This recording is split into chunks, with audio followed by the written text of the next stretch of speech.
That kind of scared me. It kind of freaked me out when I was a kid. Furby hungry. Hey everybody, what's up? How the heck are you? Hope you're having a great day.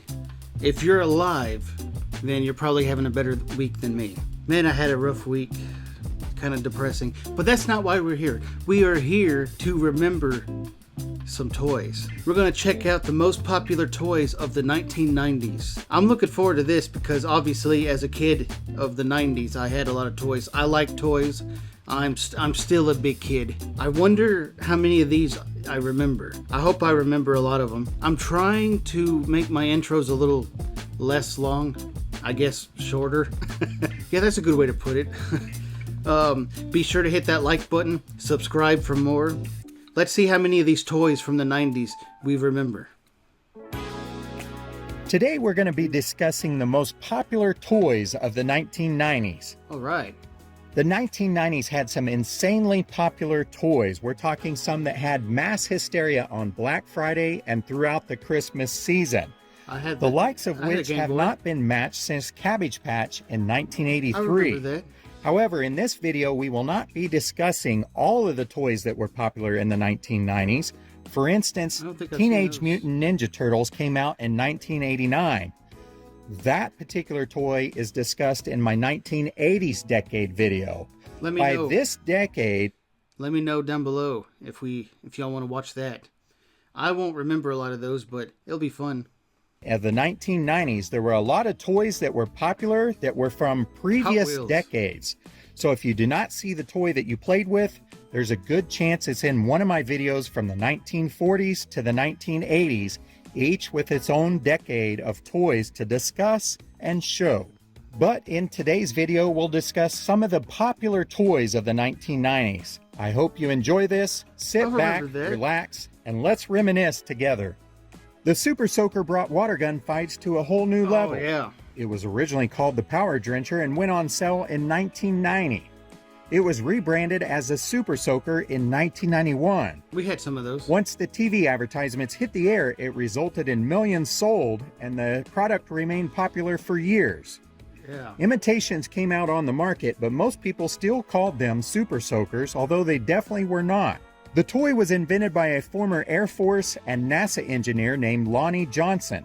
He tinkered with it and tried to get it going for years before he finally found a company, Laramie, who showed interest in it in 1989.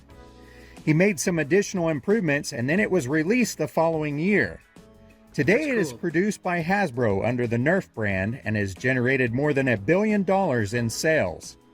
The Littlest Pet Shop is a toy franchise and cartoon series owned by Hasbro. Now, we never had any of these. It was originally produced by Kenner starting in 1992, followed by the anime. I never had any of these, but they look very familiar. That dog and that horse. Yeah. Series in 1995. The Tiny Toys had certain actions, such as a movable part, which were sold in sets. Most of the toys I remember the commercials, I think. Included magnets or had simple mechanisms such as flapping wings. Perhaps one of the biggest toys of the 1990s was the Power Rangers. Yeah. They came on the air as Mighty Morphin Power Rangers in 1993. This live-action series was part of the Fox Kids programming block. Yeah. It was an instant hit and became sort of a 1990s pop culture phenomenon with a huge array of merchandise. Everything you could think of was Power Rangers. Folders, sheets, video games, comics, film. I think I had a friend that had those sheets. Curtains, shirts, pajamas, and toys. The action figures were an instant success, as was anything else that had Power Rangers on it. For a while, it seemed like Power Rangers ruled the world. The Power Rangers began with Saban Entertainment in 1993 and then moved to Walt Disney Company from 2002 to 2010. Most recently, Hasbro has picked up the entertainment and merchandising franchise. Overall, the franchise has generated billions and billions of dollars in toy sales. Wow. If you were a kid in the 90s, then you certainly know who the Power Rangers are. Yeah. Bop It toys are a line of audio games. A player follows a series of commands issued through voice recordings played by the toy. The original game would only allow bopping or pressing a button, twisting a lever, or pulling a handle. As the player progresses, the pace of the game increases. Yeah. The max score of the original game was 100. The game was based on concepts originally patented by Dan Klitzner and was released in 1996. The game quickly caught on, and there have been several versions since. Now the toy has multiple inputs, including pressable buttons, pull handles, twisting cranks, spinnable wheels, and flickable switches. The max score on the more modern ones is 200. Pokemon is a collectible card game based on the Pokemon franchise by Nintendo. It was first published in October of 1996 by Media Factory in Japan. In the US, it was initially published by Wizards of the Coast. Eventually, Nintendo transferred the rights of the Pokemon Company, which has published the game ever since June of 2003. And I remember that was The cards have become highly collectible, and some of them have sold anywhere from a couple $100,000 to over $1 million. That's insane. It really just depends on what it is and what the condition of those cards are. So if you have any of these cards from the 1990s, you may want to take a look at them because you may want to sell them depending on the value. I think I used to have some, but of course I didn't know it would be worth all this money. Most people just seem to collect the cards, but there is a game aspect to them. Some people even enjoy entering competitions in tournaments. Tamagotchi, which means egg watch in Japanese, is a handheld digital pet that was created in Japan. It was released by Bandai on November 23, 1996 in Japan, and on May 1, 1997 in the rest of the world. The digital pet toy quickly became one of the biggest fads of the late 1990s. I kind of remember Since its those. release, more than 80 million units have been sold. They are basically small egg-shaped handheld video games with 3 buttons. The object of the little toy is to take care of the virtual pet that dwells inside. The creature goes through several stages of growth, which is dependent on the level of care provided by the player. The background on the creatures is interesting. They are all small alien creatures that deposit an egg here on Earth to see what life is like. Beanie Babies are a line of stuffed Beanie toys that were Babies. created by an American businessman named H. Ty Warner, who founded Ty Inc. in 1986. The Beanie Babies we all came to know were created in 1993 and became a major fad. They also became highly collectible by the late 1990s. Yeah, it's They have been crazy. called the world's first internet sensation, which sort of started in 1995. The toys came in many forms, but were mostly animals that were stuffed with plastic pellets rather than beans like the name seems to suggest. The We had a company made couple. limited quantities and restricted individual store shipments, which made the demand to collect them even higher. Ty also retired certain designs, which increased their popularity and value. The craze lasted through the 1990s, and some people were paying insane amounts for rare Beanie Babies. I remember At the that. same time, people also had to worry about counterfeit ones being sold. Eventually, the bubble burst on the market, although some people are still convinced of the rare, valuable Beanie Babies. The company has moved on selling different stuffed animals, but has no trouble at all with sales. Go-Go's Crazy Bones were a small collectible figurine that became a popular fad in the 1990s. Oh, They are yeah. produced by a Spanish company named Magic Box International and PPI Worldwide Group, the sole distributor in North America. They were inspired by a children's game played in ancient Greece. Ooh, that looks like teeth. I don't know if I remember these or not. I'm trying to remember. I don't know. It kind of looks familiar. That looks like teeth. And Rome, in which they use sheep knuckles. That game is known as Tabas. It is reminiscent of marbles and jacks. Crazy Bones is a modern version played with characters molded from plastic. There are hundreds of characters in total, and they have become collectible over the years. Within a couple years of the release, the company had some high-profile partners such as McDonald's, who included them in Happy Meals. That led to revenues growing to nearly $17 million. Maybe that's Current where distributor of I've Go-Go's seen them. Crazy Bones in the United States and Canada is Jonic Distribution North America. Betty Spaghetti is a bendable rubber doll from the Ohio Art Company.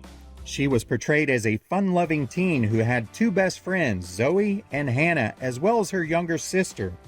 Her rubbery hair used to let children make different hairstyles, and she also had changeable hands, feet, shoes, etc.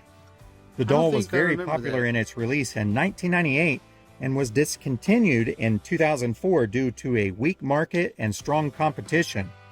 She has tried to make a comeback twice, but has not had the same success as she enjoyed in the 1990s. Furby is an American Furby. electronic robotic toy Yeah, Furby hungry. I remember that. that was originally released in 1998 by Tiger Electronics.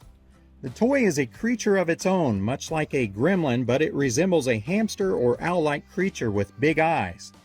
It was the must-have toy of 1998 following its release.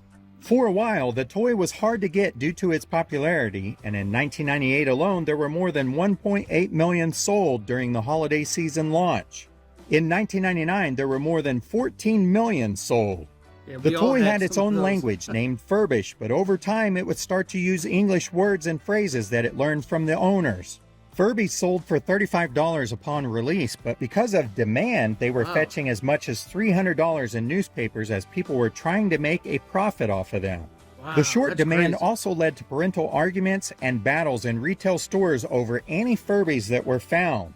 On January 13, 1999, the National Security Agency of the United States banned Furbies from entering NSA properties over fear and concerns that they might be used to record and repost classified information. This may sound ridiculous now, but it really was a huge concern at the time. But as we all know now, there are things much smaller that are capable of doing the exact same thing and more. Regardless, the Furby goes down in history as one of the most desired toys of all time. Tickle Me Elmo was a children's plush toy from Tyco Preschool. Elmo is a Muppet character from the children's television show Sesame Street. Whenever Elmo... I never had one of those. I don't think my brother had one either.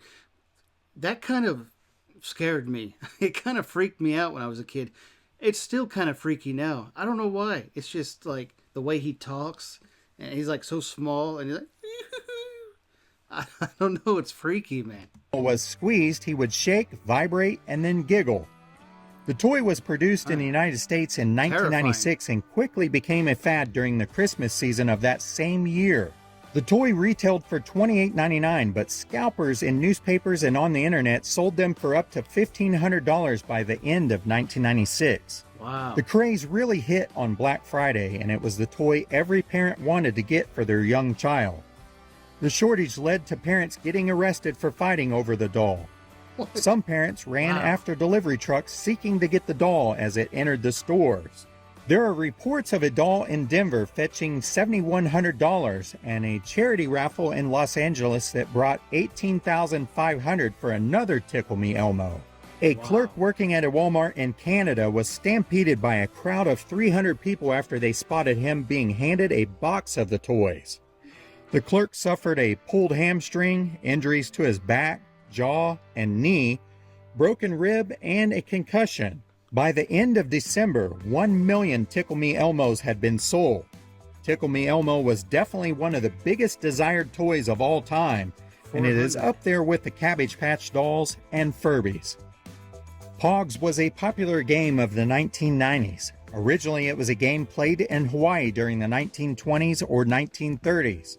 The pieces used were flat circular cardboard milk caps. Players make a stack of the caps and take turns to drum a heavier slammer object into it, causing the caps to be disrupted. The cardboard milk caps became obsolete in the 1950s as manufacturers changed the packaging. I didn't think that looked very 90s. Occasionally, the dairies in Hawaii would distribute promotional milk caps, though, so children would still use them occasionally. The 1990s revival is credited to a Blossom Galbiso, who was a teacher in Hawaii. She incorporated the game into her curriculum as a way of teaching math. Eventually, the game spread, and by early 1992, Standpack Inc., a Canadian company, started producing more of these caps for Hawaii. The game then started surfacing on the west coast of the United States, and by 1993, it was played throughout the world. The Canada Games Company got on board and reintroduced the caps as the Pog brand name in the 1990s. The fad peaked in the mid-1990s, and by 1997, the fad had faded, and the Canada Games Company went out of business. Buzz Lightyear is a main character in the Toy Story franchise. Of course. According to the movies, he is a Classic. Space Ranger superhero, but he is also an action figure. He was introduced in 1995 as a 12-inch tall figure from Thinkway Toys. I had one The of toy those. experienced massive sales in the Christmas after the film's release in the United States and the United Kingdom. The company did not expect the toy to be so popular, so demand was high and the product was short. Tim Allen was the voice of the original figure, but later models featured a voice actor who sounds very similar to Allen. The figure has continued to be popular and has sold very well over the years. In 2008, NASA and Disney announced that the original figure would go into space and take part in an experiment on the International Space Station for 6 months. Oh, that's cool. Talk Boy is a line of handheld voice recorder and sound novelty toys manufactured by Tiger Electronics in the 1990s. Yeah. It is now owned by Hasbro. It was originally conceived as a cassette recorder and player prop for the 1992 film Home Alone 2. The company released the toy in 1992 and it sold moderately, but a voice-changing model in 1993, followed by the release of the movie on home video, caused the toy sales to spike. The toy was an unexpected success and it sold out during the 1993 holiday season. We used to have a lot of fun with those. It had continued success in subsequent holiday seasons, and the Talk Girl released in 1995.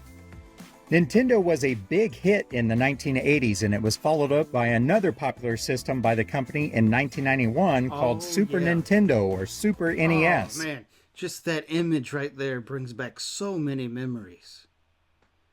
Wow. An additional system called the Nintendo 64 was also released in 1996, and the brand remained very popular much through the 90s and the gaming market. But the 1990s gave way to other video game systems. The Sega Genesis was released in August of 1989, but it really came on strong in the early 1990s. The handheld Game Gear came on strong and offered a color screen as opposed to the Game Boy's black and white screen. Sega also had some other game systems released in the 1990s that also found success, but one of the big winning game systems of the 1990s outside of Nintendo was the Sony PlayStation. Oh, yeah. It was the first console of any type to ship over 100 million units and did so under a decade. Wow. It was first released on December 3rd, 1994. There was a time when Sony was making some components for Nintendo, but Nintendo broke off that relationship and decided to go with Philips. That decision was probably something... Hold on. Yeah, I had these games. The hockey games, I don't know if you remember, but the hockey games were so difficult. I don't know why. It's just, I found the hockey games to be so hard to play. But, oh man, yeah, the football games, man, that was fun.